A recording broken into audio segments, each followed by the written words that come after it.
ఎక్కడ అవకాశం ఉంటే అక్కడ ఆడపిల్లలకు ఈరోజు ఆర్థికంగా నిలబడడానికి అవకాశం ఇచ్చినాం.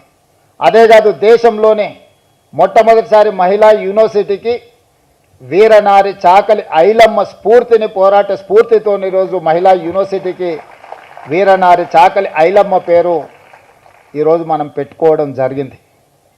అంతెందుకు, తెలంగాణ రాష్ట్రానికి తెలంగాణ తల్లి అని ఒక ఆడబిడ్డనే మనం ఒక అమ్మగా ఈరోజు తెలంగాణ రాష్ట్రానికి ఒక స్ఫూర్తిని, ఒక మూర్తిని ఈరోజు మన ప్రభుత్వం అందించుకున్నది. అంటే ఈ తెలంగాణ రాష్ట్రంలో మొన్నటి వరకు చీఫ్ సెక్రటరీగా కూడా ఒక మహిళా అధికారే ఉండే. నేను వచ్చిన తర్వాత almost 1.5 years.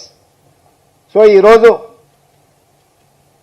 Vigilance and enforcement DG Shikha Goyal, anti corruption bureau DG Shri Charu Sinha గారు, వివిధ శాఖలకి ఈరోజు పోలీస్ డిపార్ట్మెంట్లో అత్యంత కీలకమైన శాఖలు మహిళా అధికారులే. Education secretary, principal secretary Yogita Rana, municipal principal secretary T Sridevi, ఈరోజు కీలకమైన శాఖలన్నిటిని కూడా చాలా జిల్లాలకు ఎస్పీలుగా, చాలా జిల్లాలకు కలెక్టర్స్గా, ఇంక్లూడింగ్ హైదరాబాద్ కలెక్టర్ మహిళల చేతుల్లో ఈరోజు ఈ ప్రభుత్వం అధికారాన్ని అందించింది. ఈ రాష్ట్ర ప్రభుత్వానికి మహిళల యొక్క శక్తి, మహిళల యొక్క నైపుణ్యం పట్ల సంపూర్ణమైన విశ్వాసం ఉన్నది. కానీ తెలంగాణ రాష్ట్రంలో ఇంకా మహిళలకు సంపూర్ణమైన రక్షణ ఉన్నదా అంటే కొంచెం ఆలోచన చేయాల్సిన పరిస్థితులు ఉన్నాయి. అందుకే ఈరోజు తెలంగాణ రాష్ట్ర ప్రభుత్వం దేశంలోనే మహిళలకు అత్యంత భద్రత కలిగిన రాష్ట్రంగా తెలంగాణను తీర్చిదిద్దాలి అని ఈరోజు ఒక మంచి కార్యక్రమాన్ని తీసుకొని ఈరోజు మిమ్మల్ని అందరిని ఆహ్వానించి, ఈరోజు ఇక్కడ 1/3 అమ్మాయిలు ఉంటే 2/3 మేల్ ఫీమేల్ కాంబినేషన్ ఉంది. వాళ్ళ రక్షణ వాళ్ళకు వదిలేయకుండా వాళ్ళ రక్షణ ఇక్కడున్న మనమందరం తీసుకుంటే ఖచ్చితంగా 100% తెలంగాణ రాష్ట్రంలో మహిళలకు రక్షణ అందించబడుతుంది అని నేను భావిస్తున్నా. అందుకే మహిళల రక్షణ కోసము తెలంగాణ యువకులు ఒక బ్రాండ్ అంబాసిడర్గా నిలబడాలి. ప్రపంచం ఇంకా కూడా భారతదేశమే కాదు, ప్రపంచం మొత్తంలో కూడా పురుషాధిక్యత అనేది అడుగడుగున ఈ రోజు కూడా ఉంది. రాజకీయాలు కూడా దానికి అతీతమేమీ కాదు. చాలా చాలా సందర్భాల్లో మరి మామూలుగా పురుషులతో ఇతర పురుషులే కొట్లాడలేని పరిస్థితి పోటీ ప్రపంచంలో.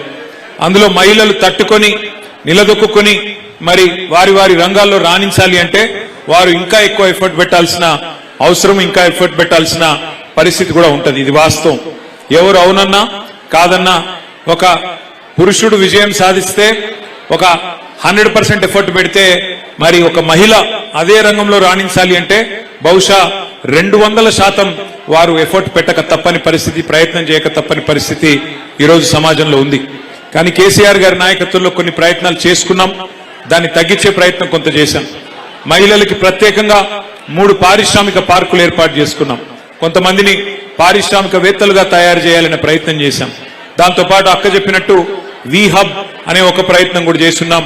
తద్వారా యంగ్స్టర్స్ ఎవరైతే కాలేజీలో ఉంటారో వారు కూడా జాగ్రత్తగా పారిశ్రామికవేత్తలుగా ఇంకా పెద్దవారుగా ఎదగాలనే ప్రయత్నం చేసినాం. దాంతోపాటు సంక్షేమ కార్యక్రమాలు సునీత గారు, సబిత గారు చాలా విషయాలు చెప్పారు, నేను వాటి జోలికి పోను. కానీ ఒకటి మాత్రం పక్కా, ఇవాళ ముఖ్యంగా పెళ్లి చేసుకోబోయే అమ్మాయిలకి, నాకు కూడా 17 ఏళ్ల కూతురుంది కాబట్టి పెళ్లి చేసుకోబోయే అమ్మాయిలకి, పెళ్లి కావాల్సిన అమ్మాయిలకి, యువతకి, యువతులకి ముఖ్యంగా నేను చెప్పేది ఒకటే, మీ కాళ్ళ మీద మీరు నిలదొక్కుకోండి. ఆర్థికంగా మీరు ఇండిపెండెంట్ గా ఉంటే, ఫైనాన్షియల్ గా ఇండిపెండెంట్ గా ఉంటే తప్పకుండా సమాజంలో గుర్తింపు, గౌరవం అన్ని కూడా ఆటోమేటిక్ గా వస్తాయి. ఎంతసేపు మనం ఇంకెవరి మీద డిపెండెంట్ ఉండే పరిస్థితి ఉంటే, వేరే వాళ్ళ మీద ఆధారపడే పరిస్థితి ఉంటే మరి దానివల్ల వచ్చే ఇబ్బందులు మీరు అడగొచ్చు, మీ ఇంట్లో అమ్మని అడగొచ్చు లేదా పెద్దవాళ్ళని అడగొచ్చు, చెప్తారు. కానీ ఆర్థికంగా తమ కాళ్ళ మీద తాము నిలబడ్డ తర్వాతనే, ఒక ఉద్యోగం సంపాదించిన తర్వాత కానీ, ఒక పరిశ్రమ పెట్టినాక కానీ, లేదా మీ అంతట మీరుగా మీ కుటుంబానికి చేదోడు వాదోడుగా నిలిచే పరిస్థితి వచ్చేదాకా తొందరపడి పెళ్లిళ్ళు చేసుకోవద్దనేది నా మాట. ఎందుకంటే నా సూచన కూడా, ఎందుకంటే వాస్తవానికి ఎన్ని చెప్పినా తొందరపడి పెళ్లిళ్ళు చేస్తూ ఉంటారు మన దేశంలో. కానీ అమ్మాయి తన కాళ్ళ మీద తాను నిలబడితే ఒక ఉద్యోగం సంపాదించడం కానీ లేకపోతే ఇంకో రకంగా కానీ ఫైనాన్షియల్ ఇండిపెండెన్స్ వస్తే ఆ గౌరవం వేరు, ఆ స్వాతంత్రం వేరు. కాబట్టి తప్పకుండా ఈ మహిళా దినోత్సవం సందర్భంగా భవిష్యత్తులో మళ్లీ అధికారంలోకి మీ ఆశీర్వాదంతో వచ్చిన తర్వాత మరిన్ని కార్యక్రమాలు, భరోసా, సఖీ, షీ టీమ్స్, కేసీఆర్ కిట్లు, కళ్యాణ్ లక్ష్మి ఇలాంటి ఎన్నో కార్యక్రమాలు, వీహబ్ లాంటి కార్యక్రమాలు ఎన్నో చేసుకున్నాం.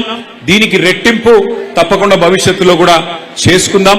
తప్పకుండా గతంలో కేసీఆర్ గారి నాయకత్వంలో 50% స్థానిక సంస్థల్లో, అది జిహెచ్ఎంసీ అయితేనేమి లేదా మరి జిల్లా పరిషత్ అయితేనేమి 50% మహిళలకు గతంలోనే రిజర్వేషన్లు కల్పించుకున్నాం. కానీ ఈసారి తప్పకుండా నాకు విశ్వాసం ఉంది, 50% రిజర్వేషన్ ఉన్నప్పటికీ అంతకంటే ఎక్కువే మరి మా పార్టీ తరఫున కూడా మహిళలు ప్రాతినిధ్యం వహిస్తారని, వహించాలని మనస్ఫూర్తిగా కోరుకుంటూ భవిష్యత్ అంతా కూడా, ఎందుకంటే మహిళా రిజర్వేషన్ కూడా రాబోతా ఉంది.